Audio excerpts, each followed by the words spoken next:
in a dystopian, alternate 1920s America, where there is an imperial society, minimal social unrest, and lethal chambers for those who want to commit suicide. And then Tenderly has received a head injury, and during his convalescence discovered the forbidden play, The King in Yellow.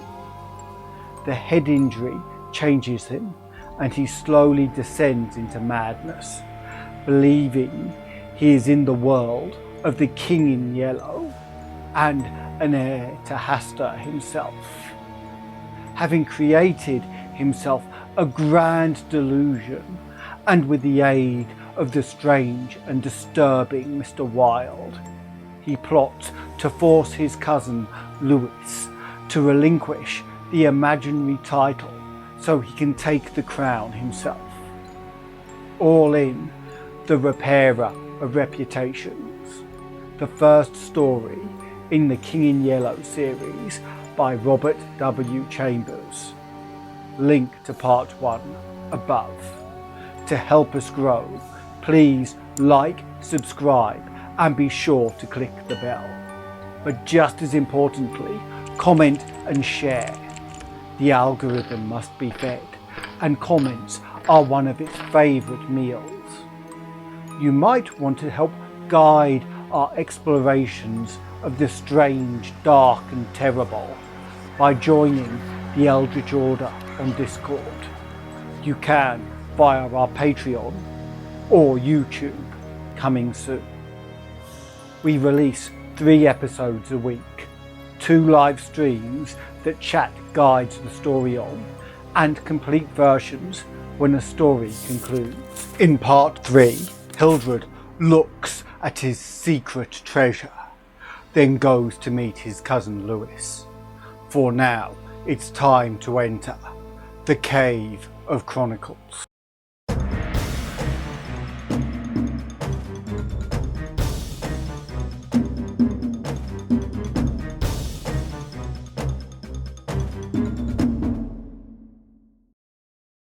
Passing Horberg's door again, I saw him still at work on the armour, but I did not stop, and stepping out onto Bleecker Street, I followed it to Worcester, skirted the grounds of the Lethal Chamber, and crossed to Washington Park, went straight to my rooms in the Bendick.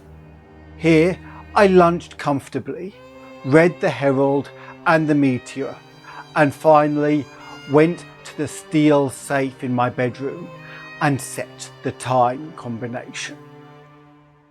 The 3 3/4 minutes which it is necessary to wait while the time lock is opening are to me golden moments. From the instant I set the combination to the moment when I grasp the knobs and swing back the solid steel doors, I live in an ecstasy of expectation. Those moments must be like moments passed in paradise. I know what I am to find at the end of the time limit. I know what the massive steel safe holds secure for me alone, and the exquisite pleasure of waiting is hardly enhanced when the safe opens and I lift from its velvet crown a diadem of purest gold blazing with diamonds. I do this every day, and yet the joy of waiting and at last touching again the diadem only seems to increase as the days pass. It is the diadem fit for a king among kings, an emperor among emperors. The King in Yellow might scorn it, but it shall be worn by his royal servant. I held it in my arms until the alarm in the safe rang harshly, and then tenderly, proudly, I replaced it and shut the steel doors. I walked slowly back into my study, which faces Washington Square, and leaned on the windowsill. The afternoon sun poured into my windows, and a gentle breeze stirred the branches of the elms and maples in the park, now covered with buds and tender foliage. A flock of pigeons circled about the tower of the memorial church, sometimes alighting on the purple tiled roof, sometimes wheeling downward to the lotus fountain in front of the marble arch. The gardeners were busy with the flower beds around the fountain, and the freshly turned earth smelled sweet and spicy.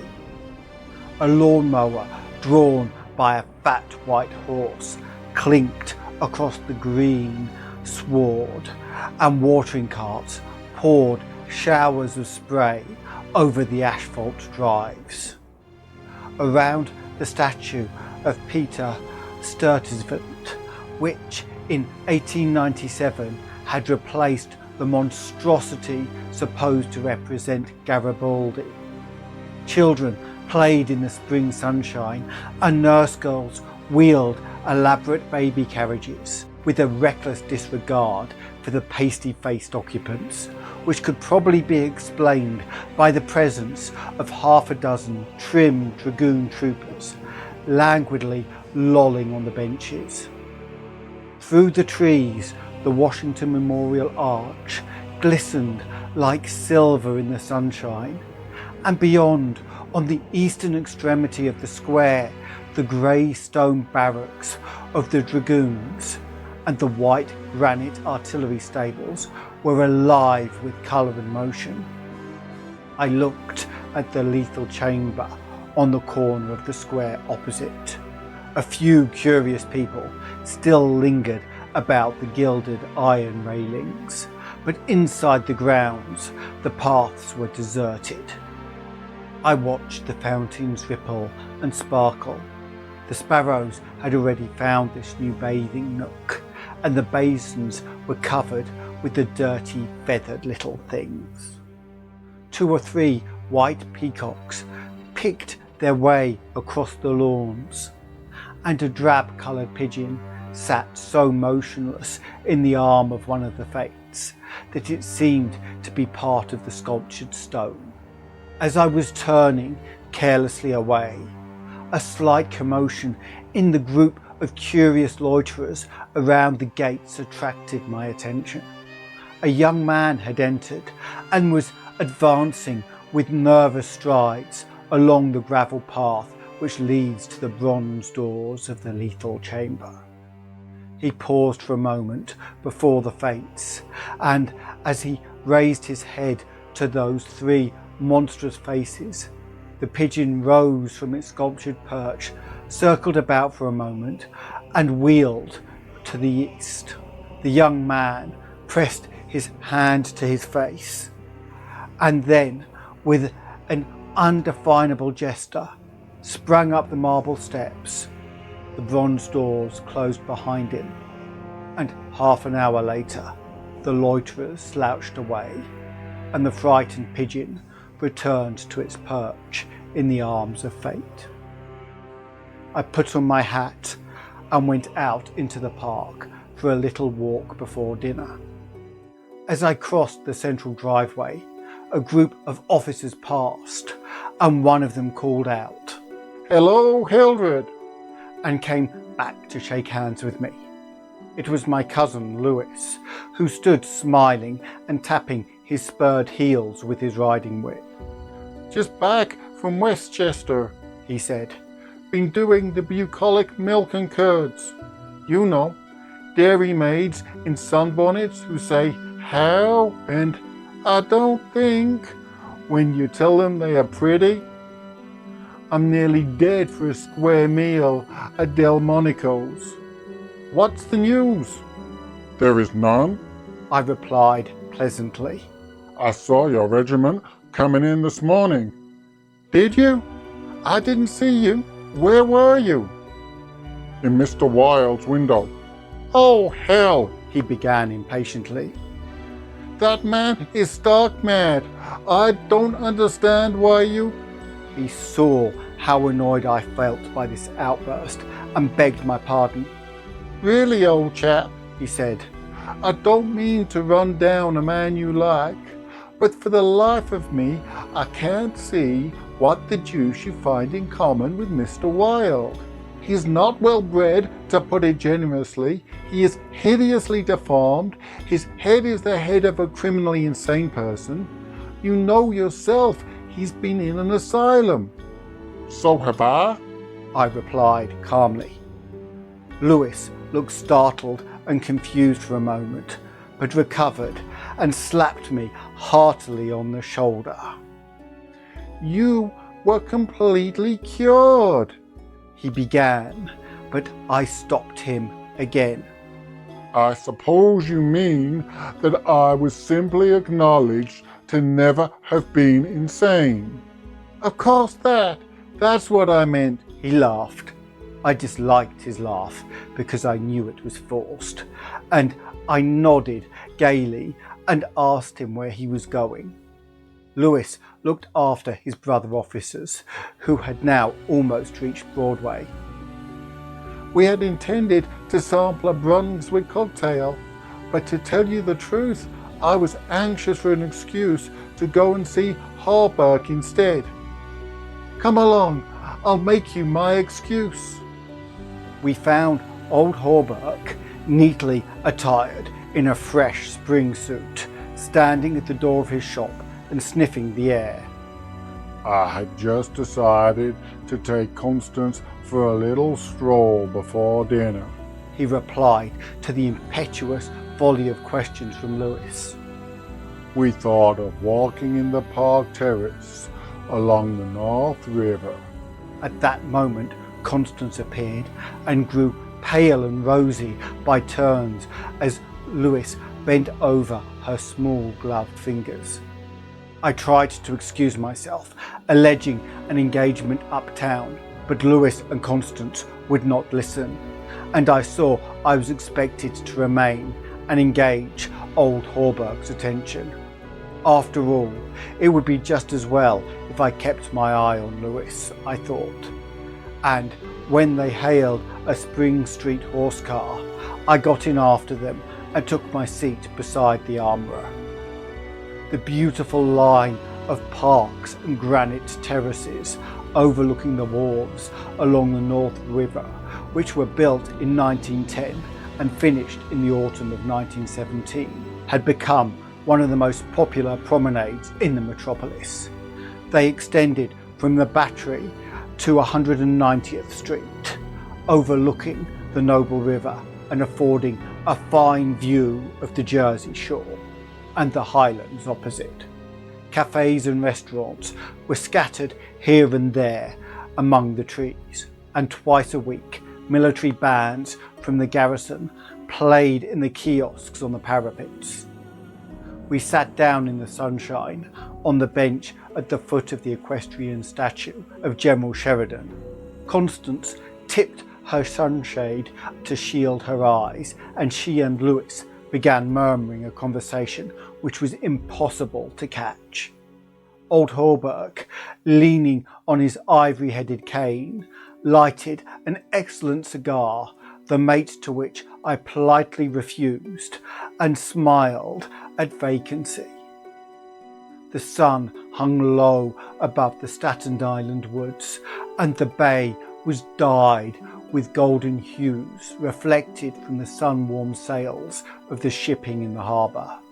Brigs, schooners, yachts, clumsy ferry boats, their decks swarming with people. Railroad transports carrying lines of brown, blue and white freight cars. Stately sound steamers, declassed tramp steamers, coasters, dredgers, scows, and everywhere pervading the entire bay, impudent little tugs puffing and whistling officiously.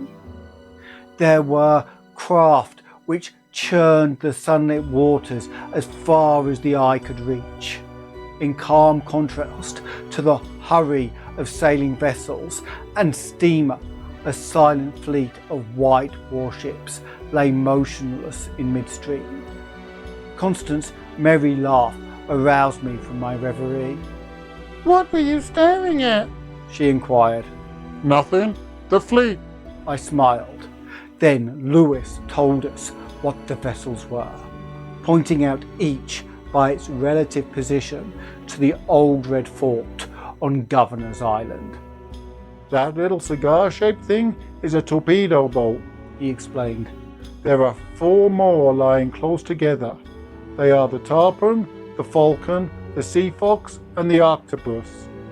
The gunboats just above are the Princeton and Champlain, the Stillwater and the Erie.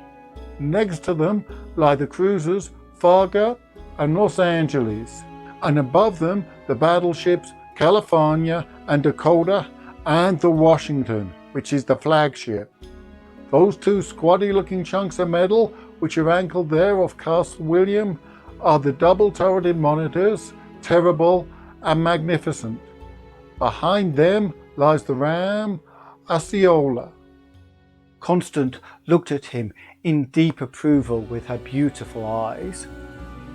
What loads of things you know for a soldier, she said, and we all joined in the laugh which followed. Presently, Louis rose with a nod to us and offered his arm to Constance, and they strolled away along the river wall. Hawberk watched them for a moment and then turned to me. Mr. Wilde was right, he said. I have found the missing tassets and left custard of the princes emblazoned in a vile old junk garret in Pelly Street. 998? I inquired with a smile. Yes. Mr. Wilde is a very intelligent man, I observed. I wanted to give him the credit for the most important discovery, continued Hawberk. And I intend it shall be known that he is entitled to the fame of it. He won't thank you for that. I answered sharply. Please say nothing about it. You know what it's worth? Said Hawberk. No? $50 perhaps? It is valued at $500, but the owner of the Princes Emblazoned will give $2,000 to the person who completes his suit. That reward also belongs to Mr. Wilde.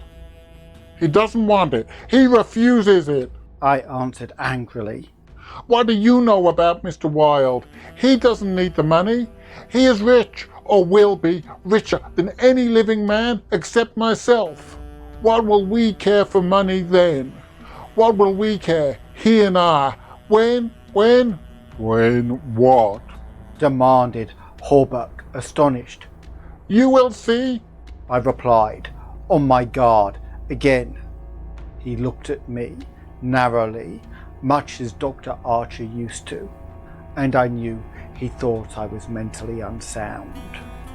Perhaps it was fortunate for him that he did not use the word lunatic just then. No, I replied to his unspoken thought. I am not mentally weak. My mind is as healthy as Mr. Wilde's. I do not care to explain just yet what I have on hand, but it is an investment which will pay more than mere gold, silver, and precious stones.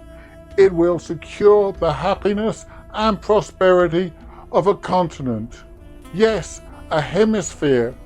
Oh, said Hawberk. And eventually, I continued more quietly, it will secure the happiness of the whole world. And incidentally, your own happiness and prosperity as well as Mr. Wilde's? Exactly. I smiled, but I could have throttled him for taking that tone. He looked at me in silence for a while, and then said very gently, Why don't you give up your books and studies, Mr. Castaigne, and take up a tramp among the mountains somewhere or other? You used to be fond of fishing. Take a cast or two at the trout in the Wrangleys. I don't care for fishing anymore. I answered, without a shade of annoyance in my voice. You used to be fond of everything. He continued. Athletics, yachting, shooting, riding. I've never cared to ride since my fall. I said quietly. Ah yes, your fall, He repeated, looking away from me. I thought this nonsense had gone far enough, so I brought the conversation back to Mr. Wilde, but he was scanning my face again in a manner highly offensive to me. Mr. Wilde, He repeated. do you know what he did this afternoon? He came downstairs and nailed a sign over the hall door next to mine. It read, Mr. Wilde, repairer of reputations, third bell. Do you know what a repairer of reputations can be? I do. I replied, suppressing the rage within. Oh? He said again. Louis and Constance came strolling by and stopped to ask if we would join them. Hawberk looked at his watch. At the same moment, a puff of smoke shot from the casements of Castle William, and the boom of the sunset gun rolled across the water and was re-echoed from the highlands opposite. The flag came running down from the flagpole. The bugle sounded on the white decks of the warships, and the first electric light sparked out from the Jersey shore. As I turned into the city with Hawberk, I heard Constance murmur something to Louis, which I did not understand, but Louis whispered, "My darling," in reply, and again walking ahead with Hawberk through the square, I heard a murmur of "sweetheart" and "my own Constance," and I knew the time had nearly arrived when I should speak of important matters with my cousin Louis. So ends part 3 of The Repairer of Reputations. In part 4, Louis discovers Hildred with the crown, and the final enactment of the plan begins. If you enjoyed the tale, it helps us if you let others know, so please click on the like button and share with others that may be interested. Subscribing will let you travel with us on further adventures of the dark and terrible, with the bell notifying you as we set off. If you want to join our Eldritch Order on Discord, come visit us on Patreon or YouTube, coming soon. Then you can join in the discussions and even help guide the choice of stories. There is an ever-growing list of insane benefits. See the description for details of the Patreon and for a link to Canje Studios to find out about modern board games, where you can create your own dark and terrible stories. Until next time, farewell. But here is something to contemplate. When dealing with the deluded, how can we tell what is delusional and what is real?